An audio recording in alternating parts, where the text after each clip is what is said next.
Have you been hanging out in the Hollywood Hills with all the cool people? I have been. You, Can't don't even ask, name don't people. ask, don't tell Yeah, rules, don't ask, basically. don't tell. It's top secret. Hmm. Well, I had a very plain Jane holiday with the wife and her family. And I got some really smart gifts from my wife as usual. She always comes up with some unique things. Well, we can talk about it at a different time. But we've the first episode of the year we've got here, and for a while we've not really talked a lot about AI. I think this needs to be the AI episode because some crazy M&A is going on in AI, and we should talk about what is and is not jiving with agency. But we should start in software land because some amazing deals have been announced in the last couple of weeks, and it really speaks to some bigger picture trends that are happening in M&A and smaller companies, and where the connect and the disconnect is an agency. How does that sound to you? Let's go for AI. AI for 500, Jack. Well, I have to start with kind of keeping it local.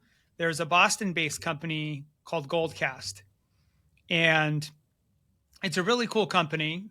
It's an AI business, and what it does is it takes video content, it takes various kinds of like branded content, and it turns it into all these other things. So we'll break it down into smaller clips. One of the things we do with this podcast after we send it out is, no one's listening to a 30 or 45-minute podcast end to end anymore, or a lot of people are not. So we use Opus clips to break our episode into the 5 or 10 sort of interesting conversations we have, so we can capture those viewers that are interested in the 30 or 60-second version of the conversation we had. And what Goldcast does is a similar thing, which is it turns it into content that could be a white paper, or it could be a one pager, or just different kinds of content that might be able to be used to reach a customer. Well, this company called Cvent acquired Goldcast for $300 million in cash. This deal was announced on December 15th. And you want to know what's funny about $300 million? Do tell. At the time of the acquisition, Goldcast reportedly had about 11 million in ARR. That's crazy. Yeah.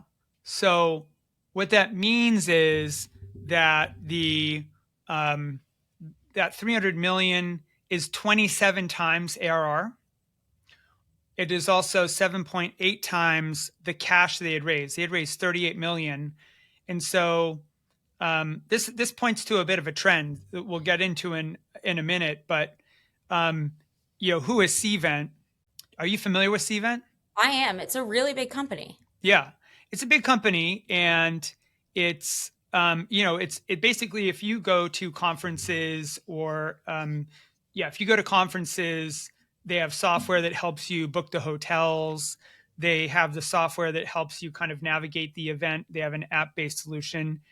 And if you kind of look at the strategic rationale of acquiring Goldcast, what Cvent has said, Reggie Agrawal, their CEO, said what they were trying to do was basically take the content that comes out of these events and turn it into a lot of other content that can be used for marketing post event.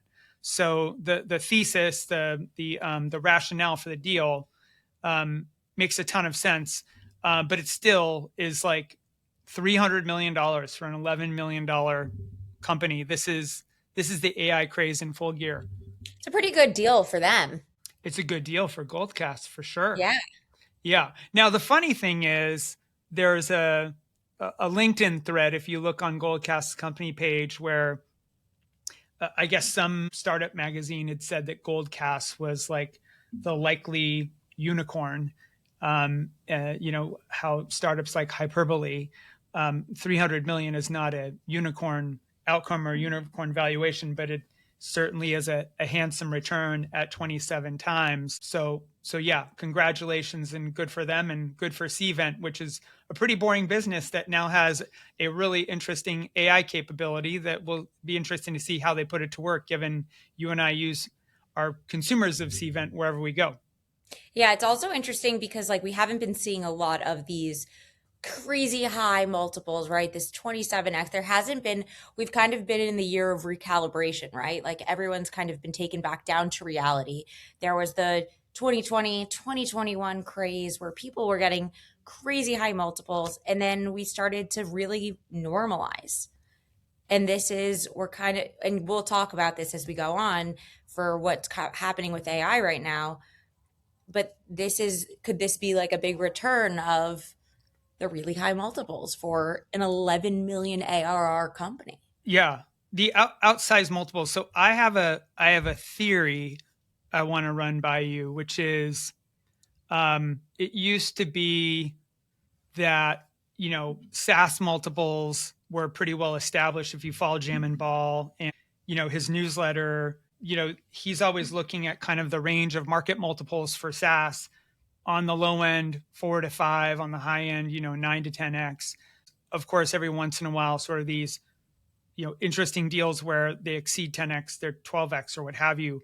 The strategic multiples for AI companies are in the 20s. And there's been a few that have been announced recently, but in the last year, the most recently, Meta acquired Manus for $2 billion. Manus was a fairly small business. It's a Singapore-based company with Chinese founders that conducts deep research and performs other tasks. Jason Lemkin made a really funny observation on LinkedIn about this. I'll actually share it on the screen here. And what he said was, M&A pricing can be a weird thing. Meta buys Manus for $2 billion at 125 million ARR. Again, this is like a near 20x multiple on ARR. They likely will abandon all that revenue because it's a distraction. And in the end, the immaterial to Meta's revenues, whatever Meta does with it likely won't be investing more in current product as it is. So you sell your startup in part, sometimes at least on ARR multiples. And in the end, in many ways, it doesn't matter as the ARR is immaterial or abandoned by the acquirer. Now, this is not really the normal case for AI acquisitions, but it does kind of funny it for the really, really large businesses like OpenAI. Sometimes they're just acquiring talent and the product doesn't matter and the ARR doesn't matter. And it is a little bit ironic. I don't know. What do you think about that? It's really interesting. I'm just kind of waiting to see how this trend continues. It's yeah, sure, we can just acquire talent. Acquiring talent for this amount of money is an interesting move, right? Yeah. I mean, I guess how else were you going to get that talent? Could have gone on the individual side. If you're not actually acquiring the tech, you're not actually acquiring the product, or you don't care about it, and you're just going for the talent, was there an easier way to do that? But I guess not. Well, so if you look at some of the other patterns, basically what I was getting at with my theory was, I didn't really complete my thought, is the new multiplier is on the money raised, meaning what used to be the measure of 5 to 10x of ARR is now 5 to 10x of capital raised. And I'll give you my examples that punctuate this theory. So Nvidia acquired Grok for 20 billion. That was a 485 person company that had raised 3.3 billion. So the multiple on capital raised was 6x and the multiple on revenue was 40x. They essentially paid $41 million per employee for AI expertise, fundamentally. I mean, the acquisition is strengthening computing speed, quality, and energy efficiency, which is absolutely something that's important in AI processing. But $41 million per employee is a completely wild outcome. Nvidia also acquired Shore AI for $100 million. That was a 50-person company with an estimated less than 5 million in ARR. So that was 20x revenue. And no one even knows whether Shoreline really had material revenue at the time of acquisition, but that's 2 million per employee. And then NXP acquired Canara for 307 million. That was a 100 employee company. They had raised 50 million. That was 6x cash raised. And they had estimated ARR of less than 15 million. So that was a 20x plus revenue multiple. And then the last one that is a little bit about AI, but is more about talent, is OpenAI acquired StatSig for 1.1 billion. and that was 150 employees. They had reportedly had 40 million in ARR, so there's 27x revenue. They had raised 153 million, so it's 8x cash raised. So right now, we're in this bubble where you're getting a 20x multiplier on ARR, which the ARR may or may not be kept, and a material multiple on cash raised for talent, for product. This is a bubble, right? This is absolutely a bubble, and it's kind of a race for tech talent and capability in like the AI war. It reminds me of the dot-com era. Yeah, I wasn't around for that piece of it when I it think you're came to aging me. business. I wasn't Well, around there. Tell me about I it, was Boomer. around. I just wasn't quite developed as a human yet. But it's also interesting to think about. So, does that mean that, all of these companies should just go out and do large amounts of raises and say, okay, well, hopefully I'll just get a 6x on cash raised, right? If I have great talent, the product might be okay. If, we have to see what really happens with the product and how the product comes into development, because if this becomes a knowledge and talent play, does that mean that there's going to be this trend of just going out, getting great talent, great people, and doing a large raise and saying, well, Hmm. 6x Yeah. on that cash? Yeah. I mean, look, these are exceptional businesses. We always have to remember that we're talking about the deals that did get done. We're never talking about the deals that didn't get done because you don't know where those are. But there is kind of like one other data point that I wanted to share with our viewers and you, which is Carta State of Startups just released kind of their annual review of things going on. And so they're sharing that, the number of AI startups, the share of capital going to AI startups is on the rise. That's the first data point. So we're at 44% in 2025. Another thing that they shared was across all the stages, the largest distribution of capital raised is going to AI startups. So whether it's pre-seed all the way to Series E, the outsized capital that's going into those companies is pretty widely distributed. But one other data point that I thought was interesting in this deck, and I think this is the important part about why would a large company acquire one of these startups, is their ability to get to $1 billion in revenue is like almost cut by 4 or 5 times. So you look at Datadog, took 12 years to get to a billion, Twilio around 11 and a half, Snowflake 10 years, Salesforce 10 years, and a really, really long journey of having to go international. You've got Anthropic and Cursor at 2 years and 3 years respectively. And so one of the things that these startups are doing is they're helping these traditional companies cheat time, cheat gravity. They're helping them go faster. So if you're a strategic acquirer that needs AI capability, you're kind of buying talent, you're buying speed to market. But there's another side to that, which is there are plenty of AI companies that are not getting the funding, that are not getting all the time and attention of strategics. And those might be the ones that companies that don't have billions on their balance sheet or in stock value to shell out for deals, that may be there's probably a whole plethora, a whole cohort that might be right for acquirers that are a little bit more cost Mm, conscious. that's really interesting.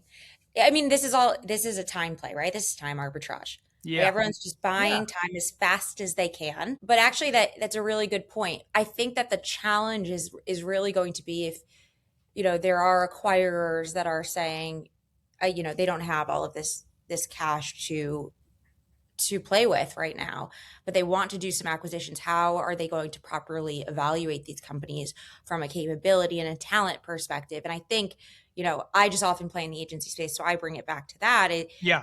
It's going to be interesting to see how the agencies then go and play, because there's two buy side mandates I have out right now where it's, I just, they're technology companies and they're going to buy agencies right now because they want the brands and the names. But I don't know how good their tech is, right? So, how is everyone going to start properly evaluating what's going to become the norm in that as they go forward? We should actually pivot there. I think this is a good point. So we were talking about kind of the software AI bubble. is the software AI bubble extending to agency yet? Are you seeing, you talk to a lot more strategic acquirers, they're your clients, than I do right now. What are they asking for when it comes to AI? And are they coming to you and saying, look, if I can find the right AI capability, I'm willing to pay up well beyond market norm multiples to get that? No, because they can't evaluate it properly.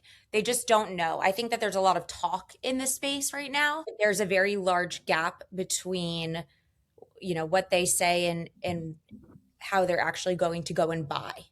Um, and this is always a challenge, right? When you think about how there was a talk a few years ago about, you know, everyone saw the difference in multiples between it, like a services company, which is what an agency is, versus SaaS, right? Versus tech.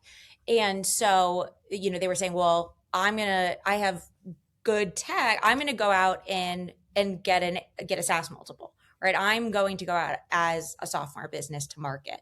And the challenge became that the scrutiny was so high that they actually couldn't command that multiple because the technology wasn't good enough. And I was having a conversation with our friends over at Canaccord 2 weeks ago, maybe. They were in, they're a great investment bank, and they were saying that they would take a 2 million in or 1 million in EBITDA, or let's say like 7 million in revenue. They would take it, and if it's an AI company, take that to market any day of the week over a typical e-commerce agency that's doing 10 million in EBITDA. Yeah, It's well, all about the narrative. yeah, I mean, if I were them, yeah, that makes a lot of sense, right? One is if you can get those kinds of deals and establish a track record, that's good. The other thing is if people are paying an outsized, multiple value on ARR, like part of the reason why they typically do scaled agencies is their deal size minimum is a number, but this is kind of where the action is. Yeah, but think about that. Like if you're thinking about a 10 million in EBITDA company, that's stability, right? 10 million in EBITDA is a very strong, right, company. That is stability. That's predictability, right? When you know what you're getting, when you have a sponsor that, they want a return on their investment, that they're now taking a bet on a company that we don't know what's going to happen, because also technology is evolving so fast. AI is evolving so fast, and we know that the big players dominate the space in this.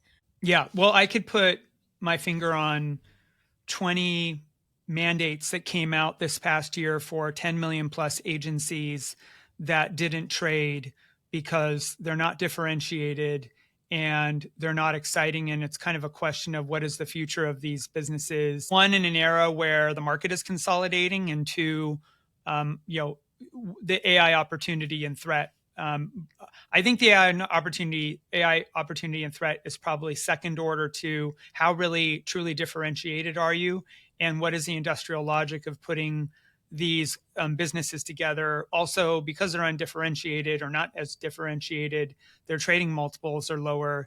It's just not as exciting. Maybe we should What do you talk. do? What do Huh? you do with them? So what happens? I think there's going to be, we're due for, this market is starting to get in consolidation mode. There is consolidation happening, but there's you know there's a case to be made that some of these businesses are going to look much different. What it means to be a digital agency in this era is going to look vastly different than what it's meant over the last 20 years. And I'll just, keep it simple with a really simple example. An entire field of agencies was born in the early 2000s and, the 2010s around SEO and Facebook and Instagram marketing.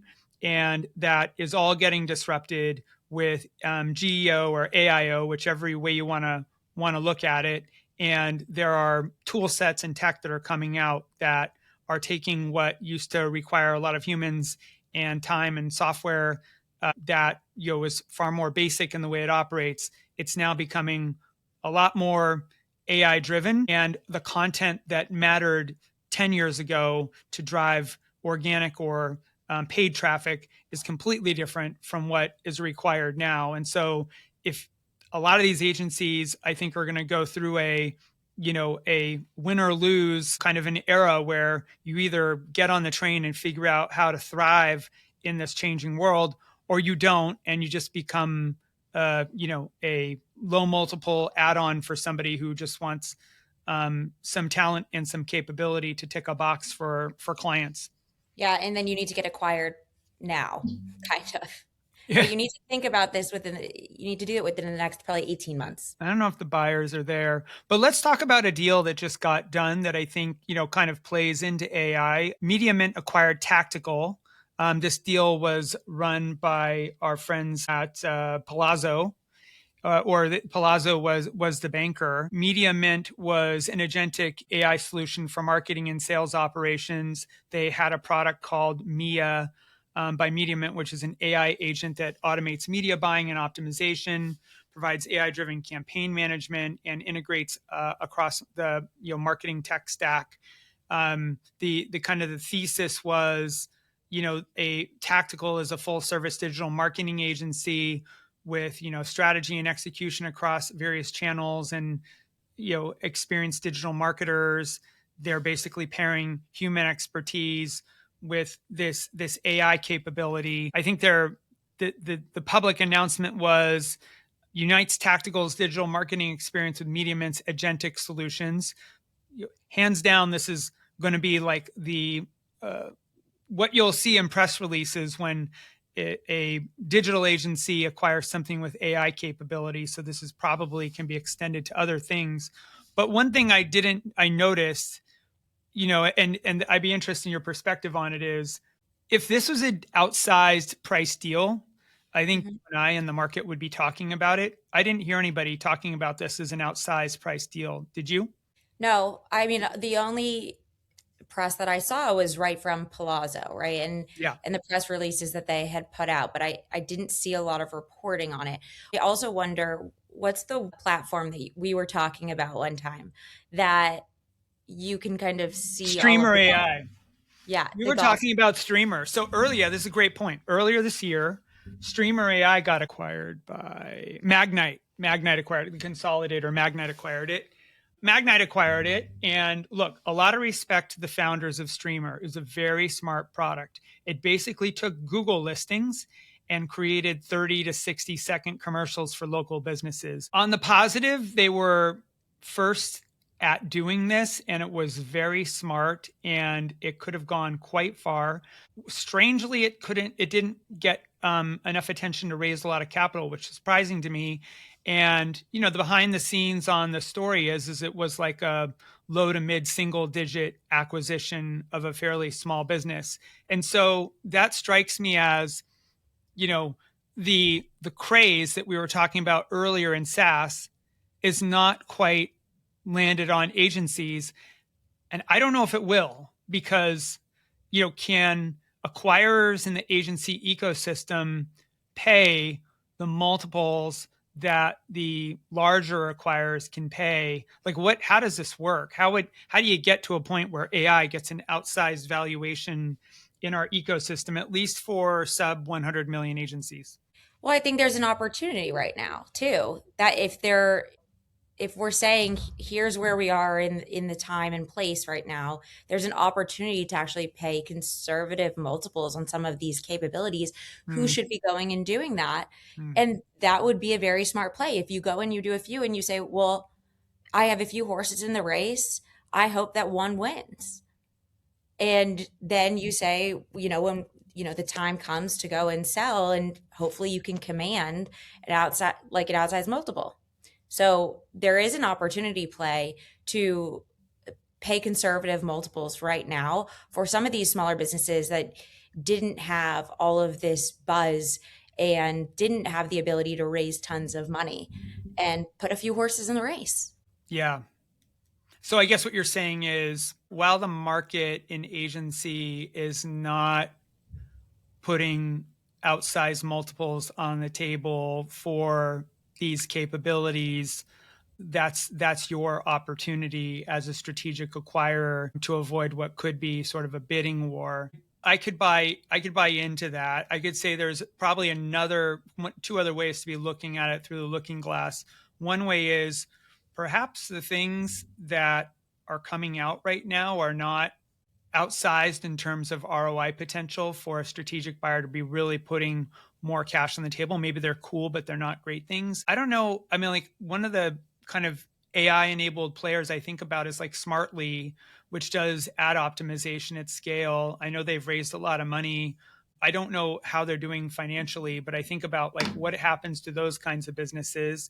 I also think that when we talk about scaled agencies that are 100 million plus, 200 million plus, they really need something, significant. They need to make significant shifts within AI capability, and it's improbable that a scaled agency can build in-house what's needed to be successful. So where do you go get that talent, and how do you pay for it, given the balance sheets of agencies and their sponsors have remarkably different economics from strategics, which may mean that, like, hey, we've been talking about strategics starting to come into this market with a much putting a lot more, giving a lot more attention to this space. So maybe that's it. Maybe that's what happens is you get larger strategics here, and that helps drive kind of the market multiples in general.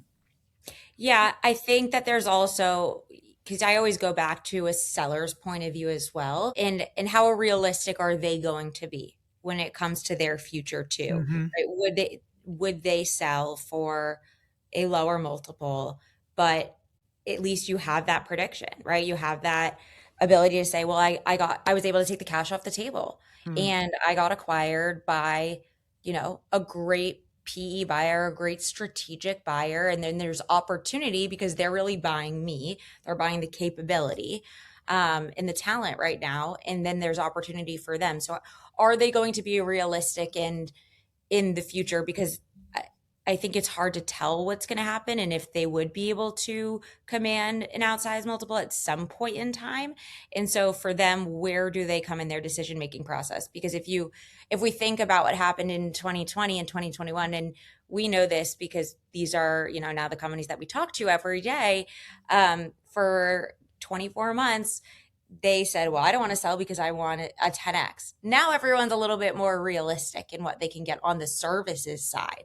And so, how is that going to then play into the AI side of things? We've seen strategics pay up for outsized tech capabilities. I think about Super Digital being acquired by Accenture for what was a pretty good deal considering the shape and size of that business.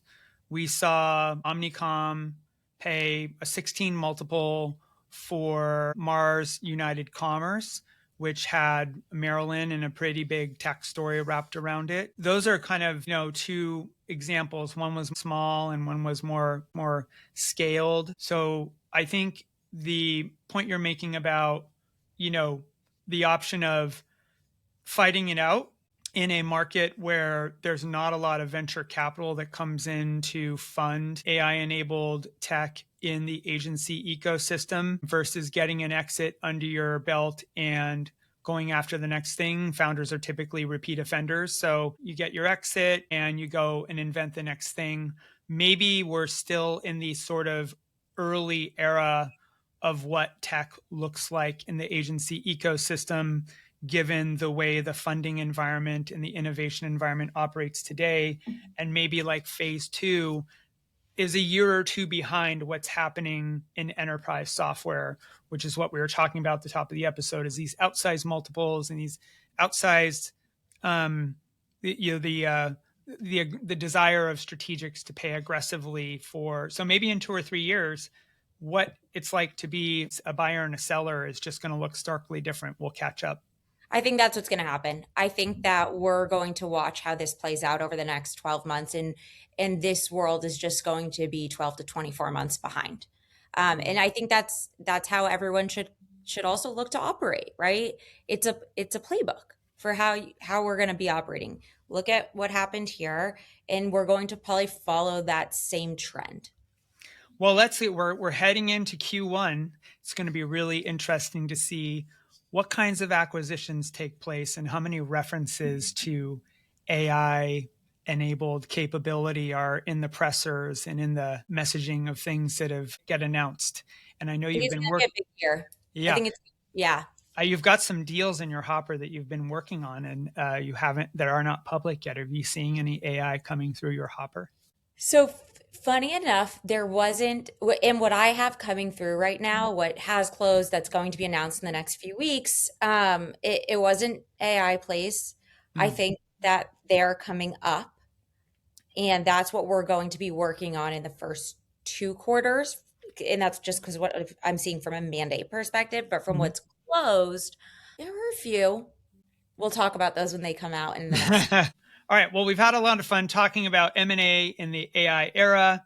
We're just getting started on the year. So thanks for joining us on this episode of the Inorganic Podcast. Ayelet's going to go back to the Hollywood Hills and do a little more celebrating before the weekend's over. And I'm going to go take my dog for a walk now. How does that sound? Sounds really exciting. All right. To all our listeners, if you enjoyed the conversation, please like, subscribe, share wherever you are. We'll see you on the next episode of the Inorganic Podcast.